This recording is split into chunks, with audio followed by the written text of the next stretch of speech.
स्वाभिमानी युवा, तडफदार नेतृत्व, बोले तैसा चाले, वचनबद्ध, प्रामाणिक, गोरगरिबांच्या मदतीला धावून जाणारे, अन्यायाला वाचा फोडणारे, कार्यकर्त्यांचा सन्मान करणारे, सर्व समाजाचा विचार करणारा, समाजाच्या उत्थानासाठी काम करणाऱ्या सर्व थोर संत महापुरुषांच्या विचारावरती चालणारा, कार्यकर्ता सक्षम बनवण्याचा उद्देश असणारी संघटना म्हणजेच भीमक्रांती सामाजिक संघटना महाराष्ट्र राज्याचे संस्थापक अध्यक्ष गोपाल भाऊ ढेकेकर, स्वाभिमानी, निष्ठावंत, मोडेन पण वाकणार नाही असं खंबीर युवा, दमदार नेतृत्व, समाजकार्यासाठी स्वतःला झोकून देणारं कर्तृत्ववान व्यक्तिमत्व यांना वाढदिवसाच्या कोटी कोटी मंगलमय हार्दिक शुभेच्छा. शुभेच्छुक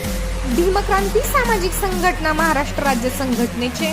सर्व युवा, महिला पदाधिकारी व कार्यकर्ते.